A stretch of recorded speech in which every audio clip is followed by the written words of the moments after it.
नमस्कार, आपका बहुत बहुत स्वागत है।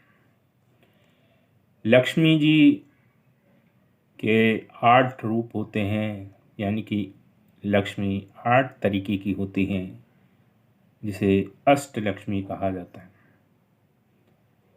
तो कई व्यक्ति धनवान होते हैं, धन उनके पास काफ़ी होता है, लेकिन 8 प्रकार की लक्ष्मी जरूरी नहीं है उनके पास हो। धन के लिए हम गुरुदेव, जो धन के कारक ग्रह हैं, उसके बारे में विचार करते हैं।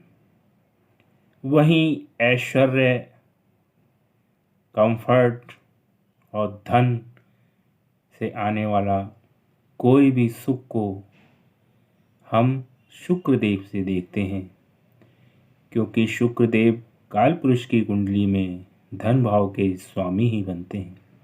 यानी कि शुक्रदेव धन के स्वामी और गुरुदेव धन के कारक ग्रह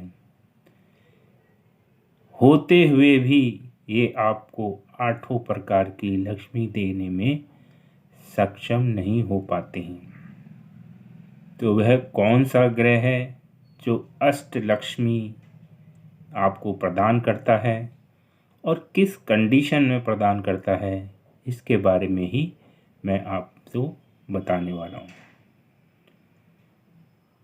जो लोग अरबों खरबों रुपए के स्वामी होते हैं, उनके पास निश्चित ही अष्ट लक्ष्मी होती है।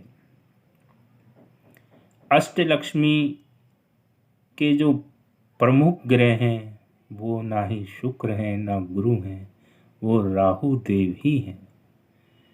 राहु देव ही अष्ट लक्ष्मी योग का निर्माण करते हैं। यानी कि किसी भी अरबपति खरबपति की कुंडली में राहु का रोल अवश्य आपको मिल जाएगा। तो कब ये और किस कंडीशन में राहु देव आपको अष्ट लक्ष्मी प्रदान करते हैं, तो इसकी चर्चा हम करते हैं। कुंडली में 12 भाव होते हैं, जैसा कि आप जानते हैं।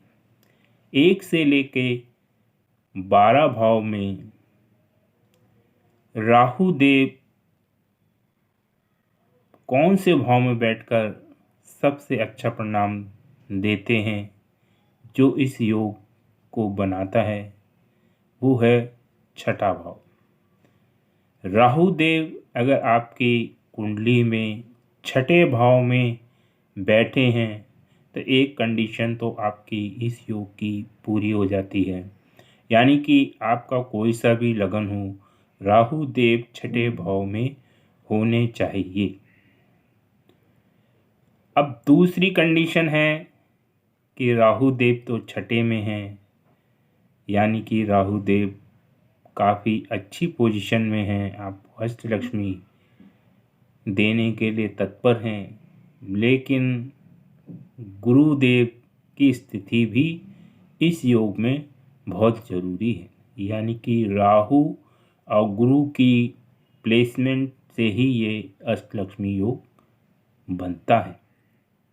अब गुरु कहाँ होने चाहिए? राहु तो हमने देख लिया कि आपकी कुंडली में 6ठे भाव में है, तो एक कंडीशन है कि ये तो होना ही चाहिए। अब गुरुदेव आपके कोई सा भी लगन हो, प्रथम भाव, चतुर्थ भाव, सप्तम भाव या दसम भाव में होना चाहिए, या यूं कहूँ कि केंद्र में होना चाहिए, क्योंकि केंद्र के भाव पहला भाव, चतुर्भाव, 7वां भाव और 10वां भाव है। यह भी आपकी कुंडली में गुरुदेव केंद्र में इन चारों भाव में से किसी भी भाव में है और राहु 6ठे भाव में है, तो ये अष्टलक्ष्मी योग का निर्माण कर देता है। लेकिन आपको ये जानना बहुत ज़रूरी है कि ये योग कितना ज़्यादा फल आपको देगा। तो कोई भी योग जो है ग्रहों के बल पर ही आपको रिजल्ट देता है। यानी कि ये योग बना भी है तो ग्रह का जितना बल होगा उसी के आधार पे आपको फल मिलेगा।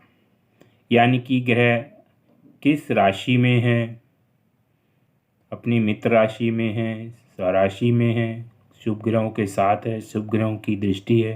अगर आप ये सब नहीं भी जानते हैं तो आप षटबल जरूर देख लीजिएगा, क्योंकि षटबल में ये सब जो है बल आपको 6 प्रकार के बलों का योग इसमें मिलता है। अगर षटबल में राहु और ग्रह दोनों ही मजबूत हैं और साथ ही वो राहु छठे भाव में है और गुरु आपके केंद्र में है और मजबूत स्थिति में है दोनों ग्रह, तो आपको निश्चित ही अष्टलक्ष्मी प्राप्त होगी।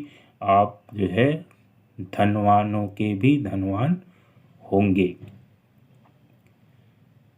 तो आपको ये देखना बहुत जरूरी है, अगर दोनों ग्रहों में से कोई एक ग्रह भी कमज़ोर हुआ तो उसी प्रकार से परिणाम में भी कमी आएगी। अगर दोनों ही ग्रह कमज़ोर हुए तो उसका और ज़्यादा नेगेटिव फल मिलेगा। यानी कि ग्रहों का बल पे ही योग का जो है रिजल्ट निर्धारित करता है। पहले तो योग होना चाहिए, उसके बाद उन ग्रहों का बल भी होना चाहिए जो आप षटबल से देख सकते हैं। इस प्रकार अगर आपकी कुंडली में कोई योग बन रहा है और ग्रह अच्छी स्थिति में, तो यकीन मानिए आपको 8 प्रकार की लक्ष्मी प्राप्त होने वाली है। तो इस वीडियो में इतना ही। धन्यवाद।